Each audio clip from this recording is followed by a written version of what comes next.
Welcome to another episode of One Door at a Time, Consensual Educational Solutions Podcast, where we look at the intersection of education, entrepreneurship, politics, and just the community.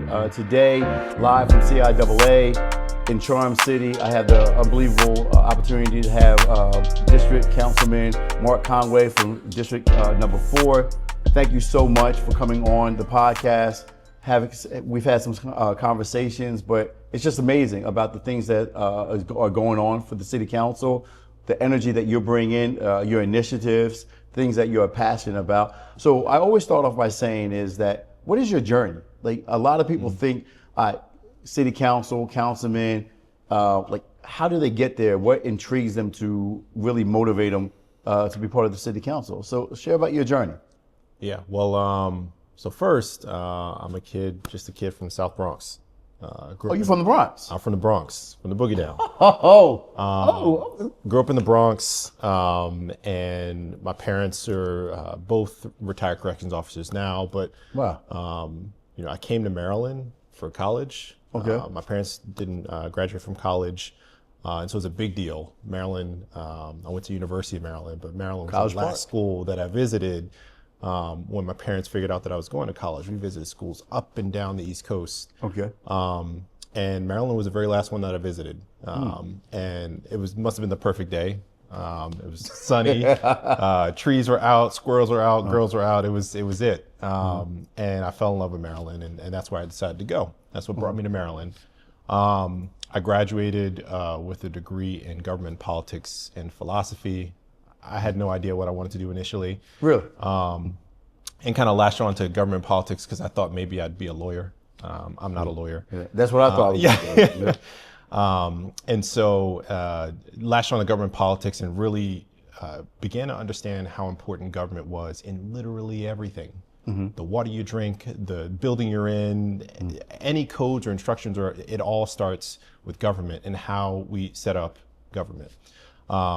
So graduated from undergrad and stayed to do a degree in public policy. Okay. And at the time, I worked at the EPA while I was going through grad school. And eventually, when I graduated, I moved to Baltimore to work here in the mayor's office. Under what mayor? Under Rawlings Blake. Oh, Stephanie Rawlings Blake. Yeah. So I started out here in the Office of City Stat as an analyst. And really kind of cut my teeth there and learned so much about how the city ticks, like the clock and all the pieces that go into it and the good, the bad, and the ugly, and found myself falling in love with Baltimore. And while I was falling in love with Baltimore, I met my wife. And, I thought that I would go back to New York, but I met my wife and we bought a house and we had a kid, and this became home. This became the place that I wanted to raise my family. Baltimore has that draw. Like, it does. After undergrad, I came here and kind of never left. Talk about the Bronx, right? Yeah. So it's interesting is that I have a lot of friends who are in Brooklyn. And Brooklyn now is very different from when I used to visit Brooklyn 15, 20 years ago. What were some of the early lessons that you, growing up in the Bronx, that kind of shaped you? Yeah. You probably saw my eyebrows go. I learned a lot growing up in the Bronx. It's how do I put it? The streets were very real in the Bronx. I've been robbed before, had a gun pulled on me before. I've been through some things as a kid. Even when I went back to college, and I had to learn a lot from the streets. I was not a kid of the streets, though. My parents were very strict. I played sports, and I was very good. What sport? You name it. Baseball, basketball, track. Yep. I was really good at track. Me too. Fast. I'm probably faster than you, though. Yeah, I was a half miler. Okay. You were a sprinter? I did the 800. That was my race. Yeah. So I was a cross country runner, and then for cross country, and then for track, I came down to the 16, the mile, and then it was the 800 mile. Yeah, so I did the 8. I dabbled in the 4. Yeah. We were good though. We were really good. Did you run in college? I ran in high school. I didn't run in college because I wanted to enjoy college. Yeah. different. But it was an amazing opportunity. I learned a lot. It's interesting. I was talking about this recently. I live a life that I never imagined living. I never imagined being on the city council. I never imagined being a politician. I never thought I'd be here. I never, college wasn't something that I planned for. And I was fortunate enough to have those opportunities, and people all along the way saw something in me and poured into me and gave me opportunities and mentored me, which is what got me to where I was. Yes. When I started working in the mayor's office in city stat, I was just learning, understanding how the clock worked, understanding how the city worked, and learning to love the city and understand the good, the bad, and the ugly. I, at that time, thought I wanted to start a nonprofit. Going back to the time working at the EPA, I have this, I'm a greenie, I'm an strong environmentalist. I wanted to start a nonprofit planting trees in underserved neighborhoods. Oh, wow. And I wanted to get it off the ground. And so I've been working in the mayor's office about 4 or 5 years at that time. And I worked my way up from an analyst to deputy director. I served as the acting director for a time. And I felt very confident in my ability. And so I started talking to some folks about how to get it off the ground. And one of the smartest persons that I spoke to was someone who runs a nonprofit in DC, told me it was a terrible idea. He was like, do not start your own nonprofit. You got to plant the trees, you got to maintain the trees, you got to raise the money. And he was like, you're better off working with one that exists. And so I got connected with the Baltimore Tree Trust. I thought I was going to join their board. They were looking for an executive director. And so I took a leap of faith and started to run a nonprofit. And did that for about 3 years, learned a whole lot. What are some of the salient points that you pull from it as being an ED? So a couple things. So we were planting initially, just planting trees in underserved neighborhoods. Primarily, we were working in East Baltimore. Okay. And we covered the whole city, but a lot of our work at the time was in East Baltimore. And almost immediately upon coming into the organization, I appreciated we needed the trees, but we had not yet fully connected with the people in the communities that we were serving. Yeah, absolutely. Yep. And so one of the things I, off the breaks, did was try to figure out what we could do. And as we were planting trees, one of the things that we often came across were folks who were looking for jobs. We were working in these neighborhoods, planting trees, maintaining trees, and often we'd be, doing the work, and guys would come up to us and say, hey, got any jobs? Yes. So we pick these guys up and, start them as day laborers. But initially, we started them there and eventually got to a point where we actually started pouring skills into them and eventually working them up the ladder, giving them skills and giving them opportunities and connecting them to larger landscape organizations. So you turn this environmental idea, this community building idea, and really also make it an opportunity to build people and to build communities and invest in people and give people an opportunity. And a lot of the folks that we were working with were returning citizens, had never held a job before, and were down for any number of reasons. So did that for a couple of years, learned a whole lot about communities and community building and getting the trust of a community. And which is a great training ground for yeah. But I like people and hearing their stories, and I learned a lot from the folks that I work with. So I want to go back to College Park. Yeah. What was the determining factor? Like, what were some of the competing places, universities or colleges you wanted, you were thinking about, and what was that decision, College Park? Because obviously it's a flagship. Yeah. It's an amazing education. I think that a lot of people from Maryland, is that hidden gem, right? Because it's in our own backyard. But what was that determining factor? I will say this: I probably could not get into UMD today. Yeah. It's hard to get into. Yes. Man. It's gotten better every single year, and the quality of students, the quality of education, the professors there, they continue to up the ante, and I'm proud of my alma mater. Yes. That said, we visited schools up and down the East Coast, and the school that I thought I wanted to go to before College Park was UNC. And my mom told me it was too far. She was like, it's 8 hours away. I'll never see you. She was right. Yeah. But Chapel Hill. Yeah. I thought I was going to go to Chapel Hill before then. But I really fell in love with Maryland. And every time I go back, one of the things I try to do is try to support students as much as I can. Because I remember where I was. At that point in my life, I had no idea what I wanted to do. I just, tried to be a good student. But, So your ED, what is the turning point that you're like, okay, I'm going for the council?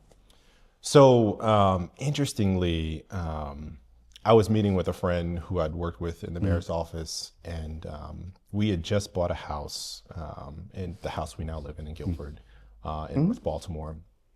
And I'd been there a couple of months, still had stuff in boxes, and I did coffee with a friend of mine who I used to work with in the mayor's office. And he mentioned that the former councilman, Bill Henry, who is now our comptroller, Yes. that he was not going to run for re-election, that he was going to run for a different seat. And as we were talking about it, he was like, "Hey, you know what? He's like, you should run for that." Because I told him I wanted to, do something at some point. And he was like, "Look, you should run for that seat."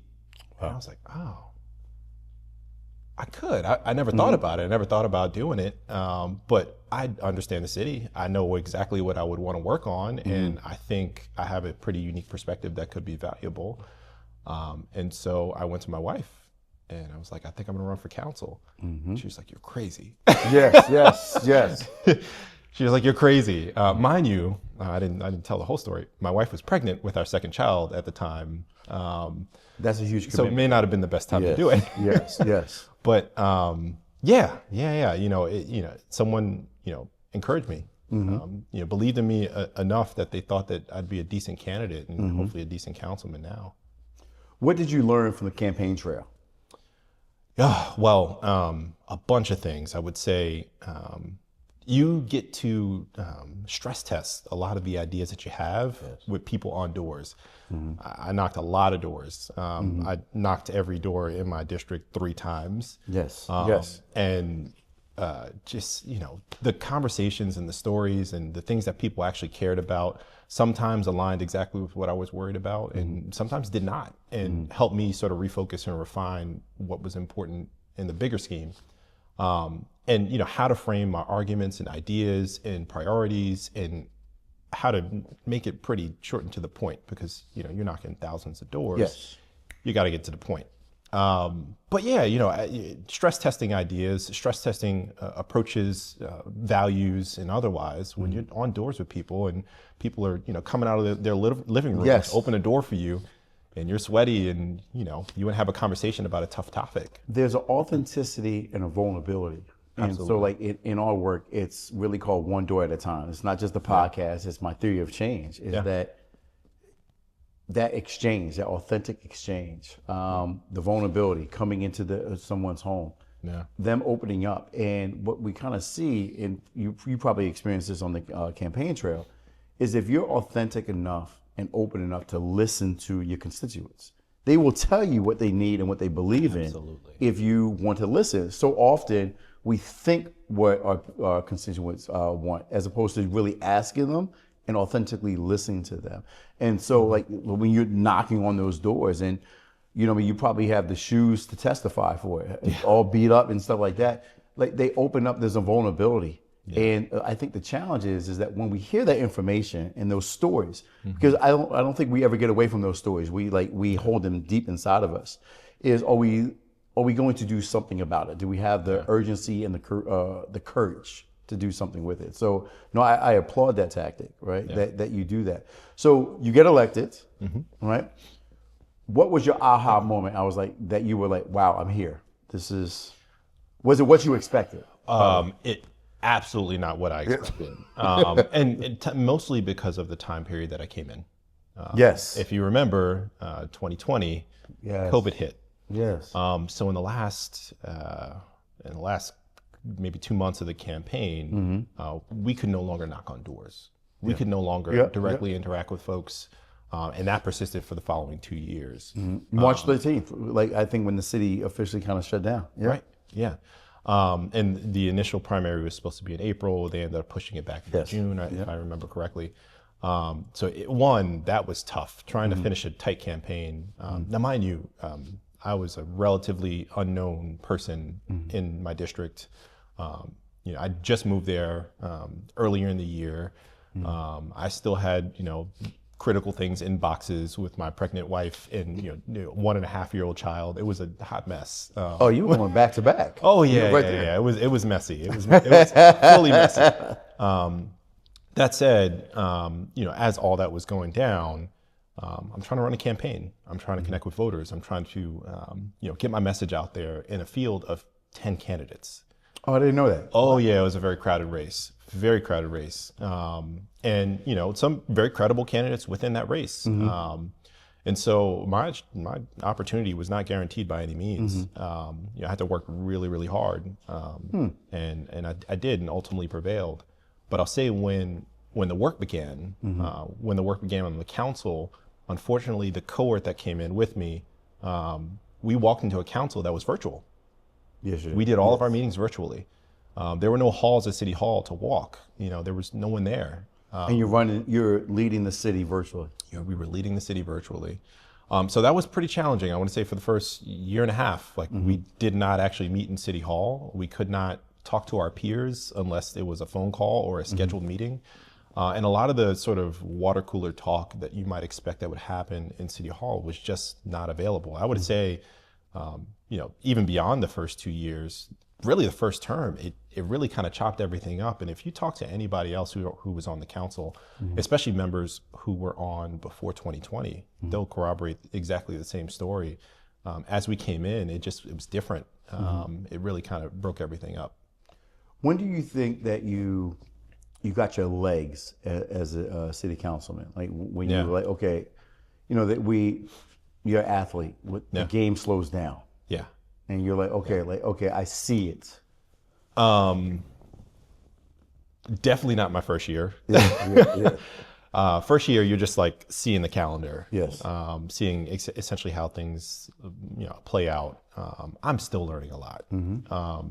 The politics are interesting. Very, very interesting.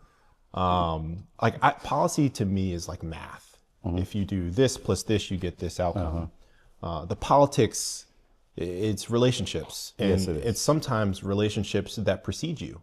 Yes. And so I remember coming in, and stepping in it and not even knowing that I stepped in it. Yes. Because of power dynamics and relationships and histories between other members that kind of stuff. That you had no clue of. I had no idea. It wasn't even relevant to me. And you stand on your values and on what you see, but there's so much behind it that you can't be aware of unless you're in it for a little bit. So that I kind of had to learn. That took, frankly, years. I'm still learning that. I'm still seeing it. But I would say, having basic familiarity with the sort of council process, 2 years, feeling like the game slows down. Yeah. 3 You can start years. seeing things coming. Yeah, you see things coming 3 to 4 years. I'd say your first term, that's where you learn how to be a council member. In your second term, I still learning. Yeah.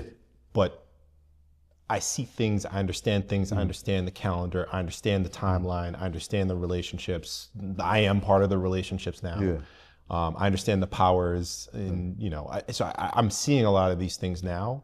And I walked into this, and my friends joke with me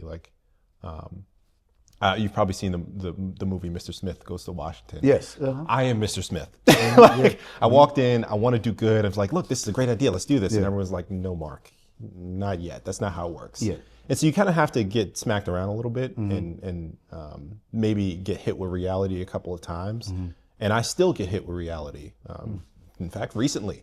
Yes. But I don't let that dampen my idealism and what I see for this city and my home and the city I want to raise my children in. And hopefully they raise their children in. Yeah, we have, so I'm privileged to say one of my mentors is your frat brother, Freeman Rabowski. Freeman has been with me, I've been with him for 24 years now. Yeah. And I remember, and this is why being a mentor now is so important to me, giving back, is that there's an intentionality in there, because you just don't know what you don't know. And just being around Freeman's universe and seeing he's maneuvering and has maneuvered certain things so many different ways that he was so far ahead because he had been there so long. Yeah. And that's really the key to moving agendas or getting your message out and stuff like that. So moving forward, what do you see for District 4 in the city of Baltimore in general? Yeah, well, I mean, I'm proud of the progress that we've made as a city. I'm proud of the progress that we made, certainly in District 4. District 4 specifically, I've been very focused on the sort of backbone to my district, that being the York Road corridor. Yes, And all the efforts that I can take. If you look at my district, anybody that's familiar with North Baltimore, you know there are the communities west of York Road that are very wealthy communities. Yes. Much more affluent, and the communities east of York Road that don't necessarily have that wealth, but certainly have a lot of strength in community and organization. And you have the York Road corridor between it all. That York Road corridor is our business corridor, but it's also, in my view, and I would say in many others' view, the zipper between those two communities. Yes. It's an opportunity for jobs. It is the most traveled bus line, the red bus line, in the state, by far. So a lot of folks are coming through this area. We want people not to just come through, but come and sink in, spend some time, spend some money, go out to eat, check out Heritage Smokehouse, check out Belvedere Square. There's a lot of really cool places along the corridor. We want to make sure that we're highlighting those places, making sure they're getting good business, but then also, making sure that they're serving the communities on the east and west side. And hopefully, and I think we're getting closer every day, we'll see those communities beginning to interact more often and collaboratively. You have a very unique district. I do, yeah. Right, like I'm thinking about, like, last year I was looking at our data. So, in all transparency, like I borrowed a lot from CityStat. So when I first got to Baltimore, like that was what was heralded about how do we make data-driven decisions and not just based upon feelings. So we start looking at heat checks and heat maps, similar to what CityStat was doing. And when we're looking at the different home visits that we were doing, where were they in District 4 and why, like what was kind of pushing it? Because there's multiple tales of District 4, of the haves, have-nots, the in-betweens. Absolutely. Yes. Right? There's so many pockets, you'd be like, oh, wow, like, I didn't know this Baltimore existed. Yeah. Right? So, no, I'm looking at Baltimore now, like, it grabs you. I'm from Delaware, you're from New York. Baltimore's just different, right? It's there's a uniqueness and richness there.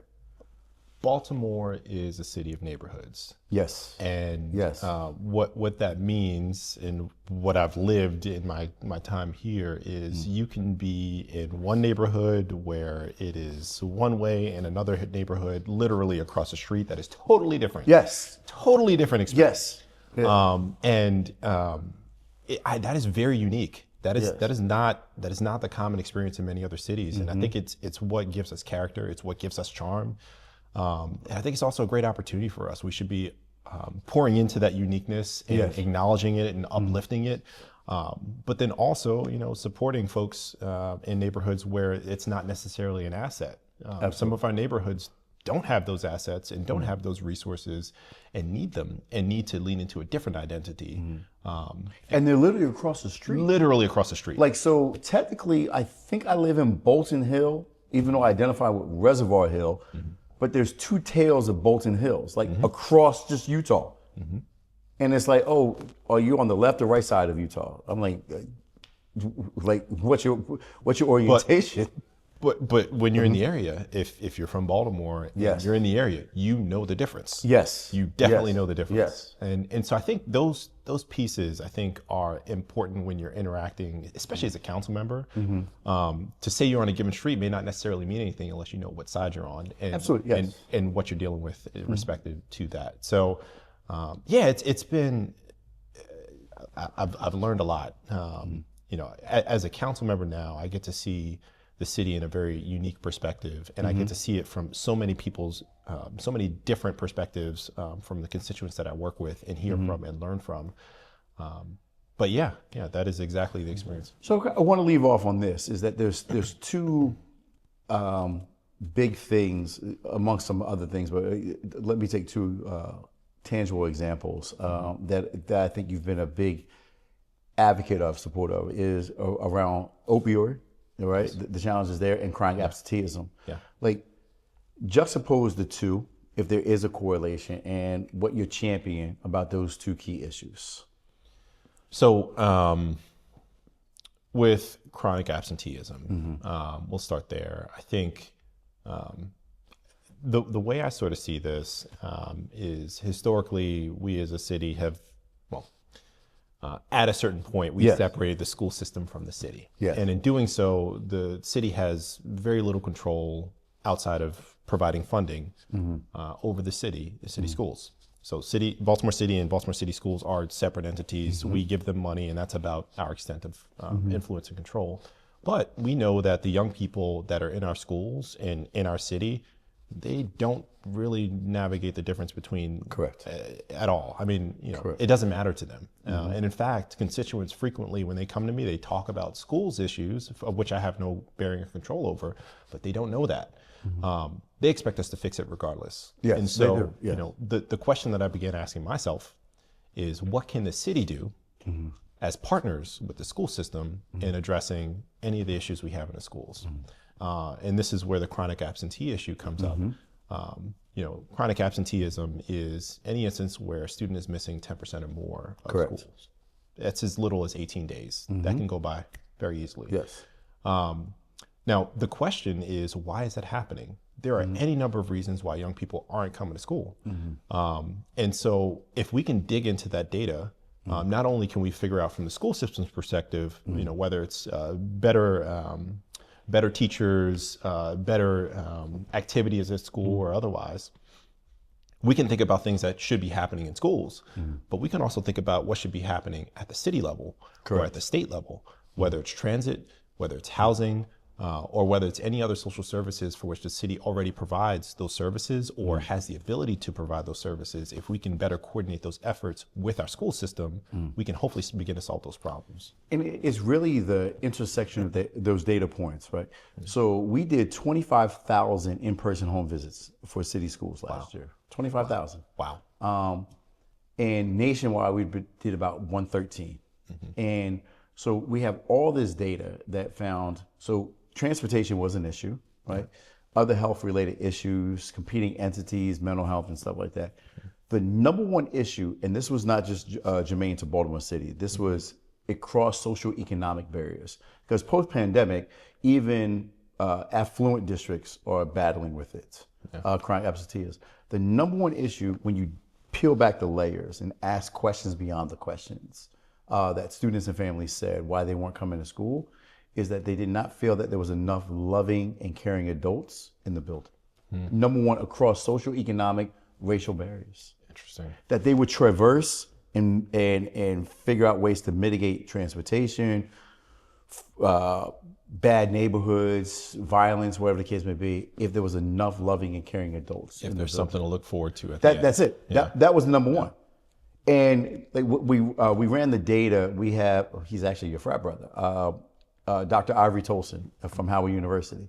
He ran all of our data and looked at not the just the quantitative. He did a qualitative analysis, and that's what came back. And that's what we start sharing is that we're saying, okay, technology divide. People did an amazing job quickly to mobilize around closing the technology gap. It still exists, but mitigating it, right? The different, whether it's the violence on the way to school and stuff like that. But when you start digging through their narratives, that's what it was. If there was more than 3 loving and caring adults that checked on them every day, it changed their engagement. You know what's funny?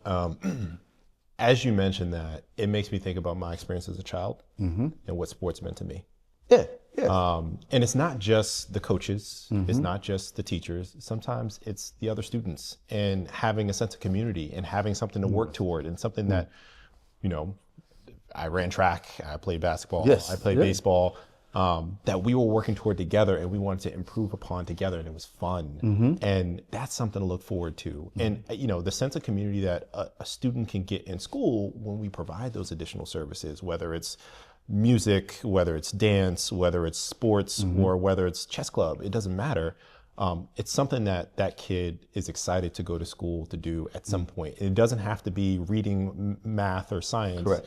It could be the other things that, create a sense of community at our schools. And my hope is that when we pass this bill, when we do this study, we can pull those pieces out so that the school system can say, hey, look, this percentage of students are saying that this is the real problem, or this is proximity to why they're not coming to school regularly.